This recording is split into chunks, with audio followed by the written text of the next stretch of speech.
मोदी की सरकार में जाति जाति के लोग। प्रधानमंत्री नरेंद्र मोदी की कैबिनेट में चुनावी रणनीति की झलक दिखती है और आने वाले कुछ महीनों में देश के 5 राज्यों में चुनाव होने हैं। इसमें महाराष्ट्र से लेकर बिहार, झारखंड से लेकर हरियाणा तक शामिल है। सबसे पहले जाति की राजनीति के लिए चर्चित बिहार चलते हैं और जानते हैं कैसे यहां का जातीय समीकरण मोदी ने अपनी मंत्रिमंडल में साधा है।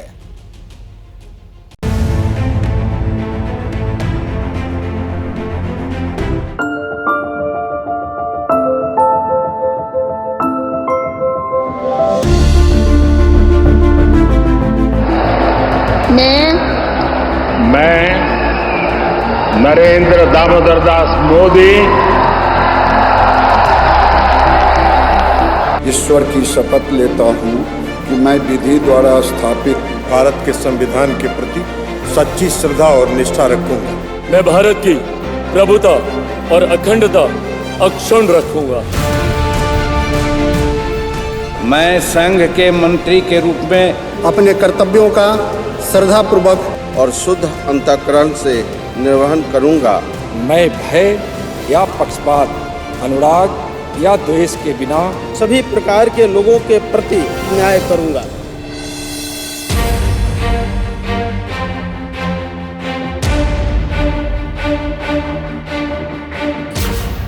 बीजेपी से गिरिराज सिंह, जेडीयू से ललन सिंह, एलजेपी से चिराग पासवान, हम से जीतन राम मांझी कैबिनेट मंत्री बने हैं, जबकि बीजेपी के नित्यानंद राय, सतीश चंद्र दुबे, राजभूषण चौधरी राज्य मंत्री बनाए गए।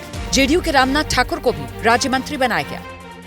अब आपके मन में सवाल होगा, आखिर वो कौन सा समीकरण है जो इन चेहरों के जरिए बिहार में साधने की कोशिश की गई। ललन सिंह और गिरिराज सिंह दोनों ही भूमिहार जाति से आते हैं।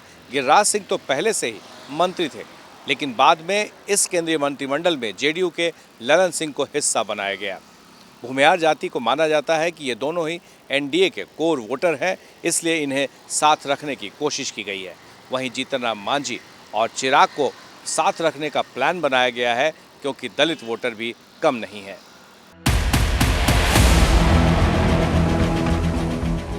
अगले साल के अंत में बिहार में विधानसभा चुनाव होने हैं और जिस तरह का जातीय समीकरण बिहार में अभी के चुनाव में देखने को मिला, वो समीकरण आगे एनडीए के लिए चुनौती साबित हो सकता है। यही वजह है कि मोदी 3.0 में एनडीए ने बड़ा सामाजिक आधार तैयार करने की रणनीति पर काम शुरू कर दिया है।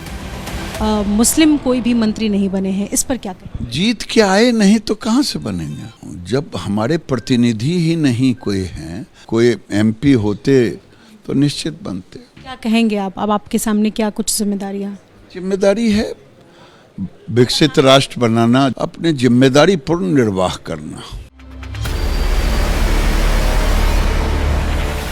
गिरिराज सिंह न सिर्फ भूमिहार जाति से आते हैं, बल्कि बिहार में हिंदुत्ववादी राजनीति का चेहरा है। ऐसे में बीजेपी ने तीसरी बार इनको मंत्री बनाकर कोर एजेंडे पर कायम रहने का संदेश दिया। मैं जीतन राम मांझी सत्य निष्ठा से प्रतिज्ञान करता हूं कि मैं विधि द्वारा स्थापित भारत के संविधान के प्रति सच्ची श्रद्धा और निष्ठा रखूंगा। इस चुनाव में जीतन राम मांझी और चिराग पासवान बिहार में दलितों के सबसे बड़े नेता बनकर उभरे। इन दोनों के जरिए एनडीए की कोशिश देश भर में ये संदेश देने की कि बीजेपी दलितों की सबसे बड़ी हितैषी है। मांझी और चिराग की जातियों के वोट को अगर मिला दें तो बिहार में ये आंकड़ा करीब 10% का हो जाता है। बिहार में 36% आबादी अति पिछड़ा जातियों की है। पिछड़ी जातियों की संख्या 27% है, दलित 19%, सवर्णों की संख्या 15% के आसपास। ओबीसी में सबसे बड़ी जाति यादवों की है। इस जाति से नित्यानंद राय पहले से ही मंत्री थे, इस बार भी उन्हें मंत्री बनाया गया है। इसके अलावा अति पिछड़ी जातियों से रामनाथ ठाकुर और राजभूषण चौधरी ने मंत्री पद की शपथ ली है। रामनाथ ठाकुर नाई जाति से हैं, जबकि राजभूषण चौधरी मल्लाह जाति के हैं। अति पिछड़ी में सबसे ज्यादा आबादी इन्हीं जातियों की है। मैं डॉक्टर राजभूषण चौधरी ईश्वर की शपथ लेता हूं कि राजभूषण निषाद मुजफ्फरपुर से पहली बार चुनकर आए, इसीलिए मंत्री परिषद में राजभूषण निषाद का नाम चौंकाने वाला रहा। राजभूषण जाति के मल्लाह हैं और पेशे से डॉक्टर। वीआईपी के प्रमुख मुकेश सहनी के नेतृत्व में सियासी करियर शुरू करने वाले राजभूषण को बीजेपी बिहार में मुकेश सहनी की काट के तौर पर खड़ा कर रही है। असल में इस चुनाव में मुकेश सहनी ने तेजस्वी यादव के साथ मिलकर बिहार में करीब 250 रैलियां की। मुकेश सहनी अपनी जाति के वोटर्स के बीच पहचान बनाने में कामयाब रहे। ऐसे में बीजेपी ने मुकेश सहनी की सियासत में सेंध लगाने के लिए राजभूषण को पहली बार मंत्री बना दिया। विजन क्या होगा मोदी 3.0 का और इसमें भागीदारी कैसे होगी राजभूषण निशा? हम सब मिलकर के अच्छा से काम करेंगे और भारत को विकसित भारत बनाने के लिए, परम वैभवशाली बनाने के लिए जो भी बेस्ट डिसीजन लेना होगा, राज्य हित में, राष्ट्र हित में जो डिसीजन लेना होगा, हम लोग डिसीजन लेंगे। बिहार में मल्लाह एक बड़ा सामाजिक ग्रुप है जिसमें कई जातियां हैं। अति पिछड़े वर्ग में मल्लाह सबसे बड़ा सामाजिक ग्रुप है। मैं रामनाथ ठाकुर ईश्वर की शपथ लेता हूं कि मैं विधि द्वारा स्थापित भारत के संविधान के प्रति सच्ची श्रद्धा और निष्ठा रखूंगा। इसी अति पिछड़ी जाति से जेडीयू के रामनाथ ठाकुर भी पहली बार मंत्री बने। पूर्व मुख्यमंत्री और भारत रत्न कर्पूरी ठाकुर के बेटे हैं, राज्यसभा सांसद हैं रामनाथ ठाकुर। भारत को कैसे आगे बढ़ाना है, उसके साथ साथ बिहार को कैसे आगे बढ़ाना है, बिहार के पथ पर जो संकल्प पत्र निकले हैं उसके अनुसार आगे हिंदुस्तान को और बिहार को आगे बढ़ाना है। अति पिछड़ी जाति से 2 सांसदों को मंत्री बनाकर एनडीए ने बड़ा संदेश देने की कोशिश की। अति पिछड़ी जातियों पर जेडीयू की मजबूत पकड़ मानी जाती है।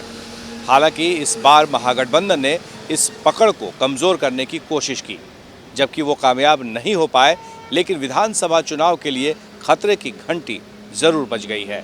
ऐसे में इन वोटरों पर मजबूत पकड़ बनाए रखने के लिए इसे सेट किया गया है। मैं सतीश चंद्र दुबे ईश्वर का शपथ लेता हूं कि ब्राह्मण जाति से आने वाले राज्यसभा सांसद सतीश चंद्र दुबे का नाम आखिरी वक्त में मंत्रियों की लिस्ट में शामिल किया गया। 2 बार से अश्विनी चौबे ब्राह्मण चेहरे के तौर पर बिहार से कैबिनेट में शामिल हो रहे थे। इस बार चौबे को टिकट नहीं मिला तो ब्राह्मण कोटे से सतीश चंद्र दुबे की लॉटरी लग गई। जैसे ही घड़ी का काटा दोपहर 2:30 पे आए, बबीता जी का दिल सास बहू साजिश के लिए मचल जाए। और ये है इनकी बहू, पूरे दिन ऑफिस की टेंशन हो जाए गॉन जब ये करें अपना फेवरेट शो फ्री टाइम पे ऑन। इनकी तरह आप भी देखिए अपना फेवरेट शो अपने टाइम पर और डाउनलोड कीजिए एबीपी लाइव ऐप अपने स्मार्ट टीवी पर।